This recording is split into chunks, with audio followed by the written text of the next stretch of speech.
პოლიტიკას არ შეეხო, ბევრჯერ მეუბნებოდნენ ხოლმე და პოლიტიკას თუ არ შეეხეს, სხვა რას უნდა შევეხო დღეს საქართველოში, როცა პოლიტიკა განაგებს ჯანმრთელობასაც კი. იმდენი ხანი იცოცხლეთ თქვენ დიაგნოზით რომ გეყოფათ რა. მოდი ახლა ვნახოთ რა მოხდება. მე საექსპერიმენტო ქმარი არ მყავს. მინდა იცოდეს ადამიანებმა ყველამ, რომ კიბო განაჩენი არ არის. აქ ვარ ადამიანი, რომელიც გლიოსარკომიან ქმარს აცოცხლებს 3 წელი. ეს იყო ყველაზე ცუდი დიაგნოზი დედამიწაზე, იმიტომ რომ მოვიძიეთ ინფორმაცია და იყო 467 ადამიანი დედამიწაზე, რომელსაც პირდაპირ ეს დიაგნოზი დაუსვეს. ეხლა ცოტა გაგვიჭირდა 3 წელი ონკოპაციენტი თან ასეთი რთული ონკოპაციენტი ძალიან ძვირად ღირებული სასიამოვნო სიცოცხლეა, ფინანსურად ძალიან რთულია, მაგრამ იმედია კიდე იქნება და შემიძლია დავიწყო იმაზე თქმა, რა არ ვიცოდი 3 წლის განმავლობაში. მეორე ოპერაციის მერე სერიოზულად მოვხვდი ვაკუუმში. აღარ ვიცი რა გავაკეთო. იმდენი ხანი ვაცოცხლებ ჩემ ქმარს, რომ ექიმებმაც არ იციან რა უნდა გააკეთონ. ოღონდ მართლა, აი აქამდე არც ერთი პაციენტი, ან იშვიათი პაციენტი მისულა და იმდენი ონკოლოგია, იმდენი ნეიროქირურგია, რომ შეიძლება ყველასთან და იგივესთან არ მიდიან და ვიღაცას აქვს გამოცდილება, მაგრამ მე ის ექიმი არ ვიცი. იმ ექიმმა პაციენტი არ იცის და ჩვენს მერე რა კეთდება, ფიზიკურად არ იციან რა უნდა გააკეთო. ამიტომ გადავწყვიტე, რომ მოვიძიეთ ინფორმაცია, მოვიძიეთ და ვიპოვე ერთი კვლევა.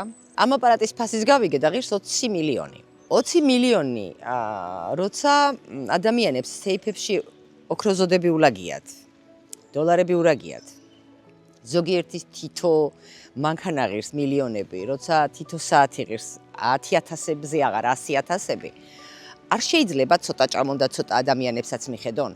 პოლიტიკას არ შეეხო, ბევრჯერ მეუბნებოდნენ ხოლმე და ეხლა უკვე როგორ არის, პოლიტიკას თუ არ შეეხეს, სხვა რას უნდა შევეხო დღეს საქართველოში, როცა პოლიტიკა განაგებს ჯანმრთელობასაც კი.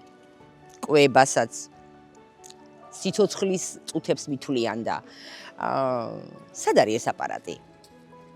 რატომ არ გვაქვს ეს აპარატი საქართველოში, რატომ უნდა დამჭირდეს ადამიანების დახმარება იმისთვის, რომ მე ამ აპარატის გულისთვის ძიმიავად მყოფი ჩავსო და წავიყვანო თურქეთში და გავაკეთო ეს კვლევა. 35 თვის მერე გავაკეთეთ MRT, სადაც ჩანს რაღაც. ვერ აგიხსნი, იმიტომ რომ მე ექიმა არ ამიხსნა. ეს ან არის წამოსული სიმსივნე, ან არის ნაწიბური, ან არის შეშუპება. როგორ არის, იცი, იმდენი ხანი იცოცხლეთ თქვენ, აი ექიმების თვალებში რო ვხედავ ამას.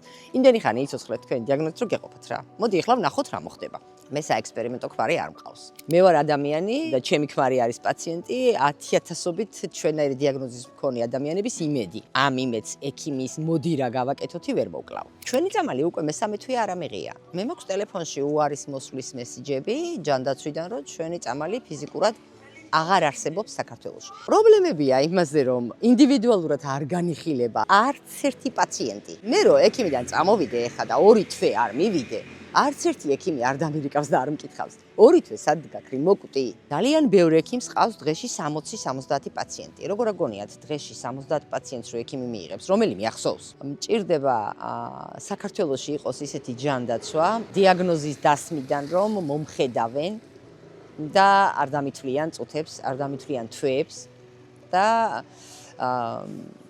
პირველი ონკოლოგივით არ ეტყვიან ჩემს ქმარს, რომ მადლობა გადაიხადე, რომ აი ესი არ იქნებ ხელებს და საერთოდ მადლობა გადაიხადე, რომ ცოცხალი მიზიხარ ახლა კაბინეტში. არასოდეს არ მithოვია 3 წლის განმავლობაში, აი არ დამიძვრია არავისთვის, რომ ფული მჭირდება.